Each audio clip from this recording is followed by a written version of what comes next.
Selamat malam pemirsa, menemani istirahat Anda, tim redaksi kami telah menyiapkan beragam informasi menarik. Inilah Buletin iNews Malam selengkapnya.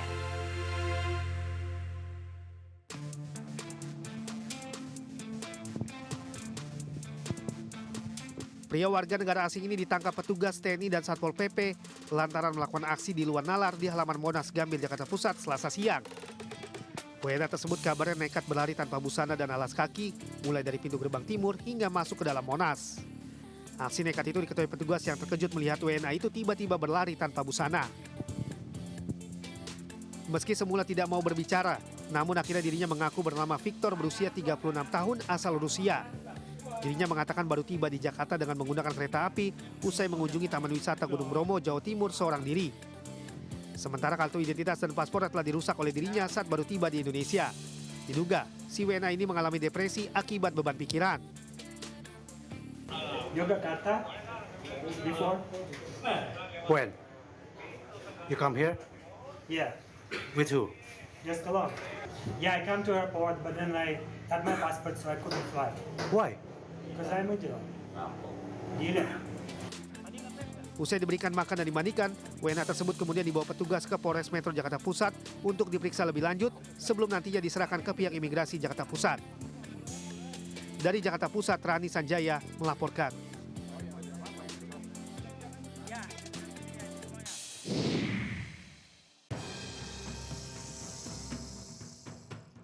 Berpura-pura sebagai pembeli, pria warga negara asing ini mendatangi sebuah toko handphone di Jalan Kiai Haji Ahmad Dahlan, Jombang, Jawa Timur. Modusnya, pelaku hendak membeli aksesoris ponsel sembari meminta penjaga konter mengeluarkan beberapa ponsel lain dari etalase.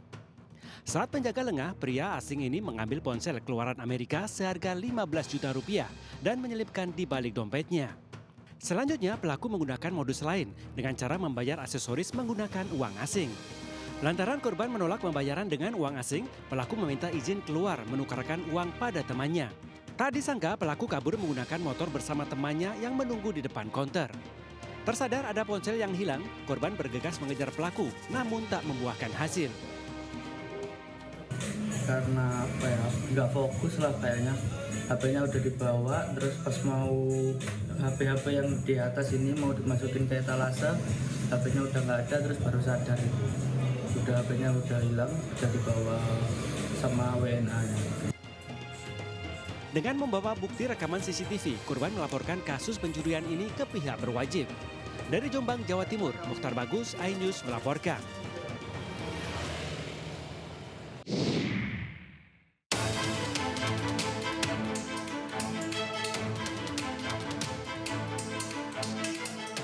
Dalam rekaman CCTV, rumah Fatiwanolo Zega, terlihat dua orang pria tak dikenal mengendarai sepeda motor masuk ke kawasan rumahnya di Jalan Rumah Potong Hewan, Lorong Purnawirawan, Medan Deli, Kota Medan, Sumatera Utara. Salah seorang pelaku menyalakan api dan langsung melempar molotov ke rumah korban. Setelah berhasil melempar bom ke depan pintu rumah, para pelaku langsung kabur. Kobaran api sempat membakar teras rumah, namun tak lama kobaran api padam dengan sendirinya. Fatiwanolo Zega mengatakan teror yang dialaminya terjadi pada pukul 03.49 pagi. Saat itu ia dan istrinya tengah tertidur dan mendengar suara letusan keras dari luar rumah.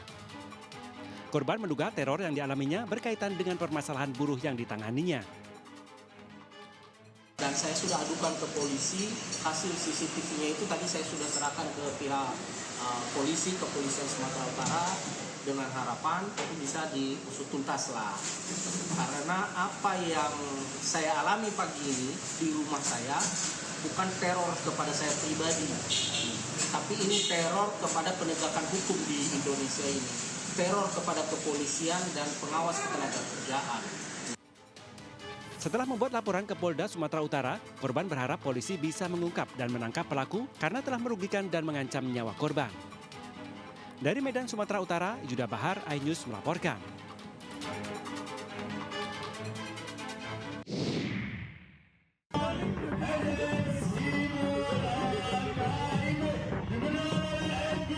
Selebrasi kemenangan berbuah petaka.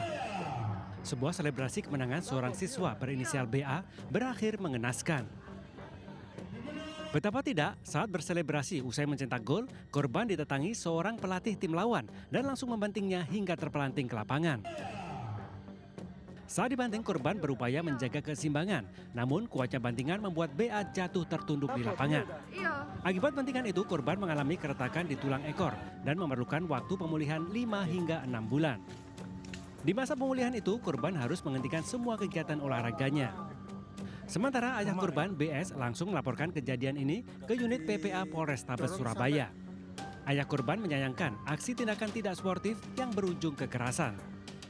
Ya, karena sebelumnya sih kami ada etikat baik supaya sore itu supaya bisa berkunjung ke rumah kami. Namun hingga sampai saya tunggu pukul 10 yang bersangkutan saya tidak hadir, jadi saya pikir tidak ada niat baik. Sementara itu, Kasihumas Polrestabes Surabaya, AKP Rina Santi mengatakan saat ini sebanyak 7 saksi telah diperiksa termasuk korban dan pelaku. Polisi akan terus melakukan pendalaman untuk mengetahui alasan pelaku melakukan tindakan kekerasan terhadap seorang anak yang masih di bawah umur.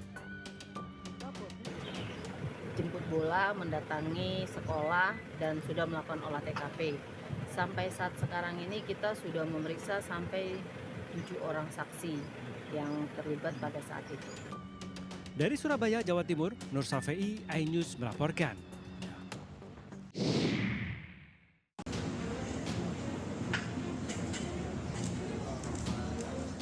Dua orang pelaku pencurian plat besi kolong tol Papangu, Tanjung Priok, Jakarta Utara, serta 3 orang penadah ditangkap aparat kepolisian Polres Jakarta Utara. 2 pelaku berinisial SW dan ML, sedangkan 3 orang penadah berinisial RT, AK dan wanita Parubaya berinisial M. Dalam ungkap kasus ini, polisi telah menetapkan ke-5 pelaku sebagai tersangka. Dan 2 orang berperan sebagai pelaku pencurian berinisial RP dan RD masih dalam pengejaran dan sudah ditetapkan dalam daftar pencarian orang atau DPO. Mereka melakukan pencurian plat besi yang melekat di dinding kolong tol Papangu secara bertahap dalam kurun waktu sekitar 1 tahun. Adapun modus dari para pelaku adalah dalam hal ekonomi ya untuk dijual kembali kepada penadah dengan ancaman pidana penjara maksimal 7 tahun penjara. Sedangkan pihak pengelola tol, Joko Sabto, mengungkapkan atas kejadian pencurian itu sebanyak 400 plat besi yang berfungsi untuk menambah kekuatan jalan tol dicuri dengan total kerugian mencapai 1 miliar rupiah. Pastinya nanti langkah berikutnya adalah memang kami akan lebih sering melakukan kegiatan seperti patroli begitu untuk meningkatkan pengawasan dan pastinya kerjasama dengan pihak Polres maupun wilayah.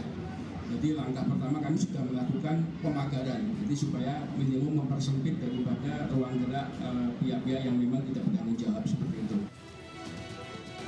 Kini para tersangka dikenakan pasal berlapis tentang pencurian dan pemberatan dengan ancaman hukuman 7 tahun penjara.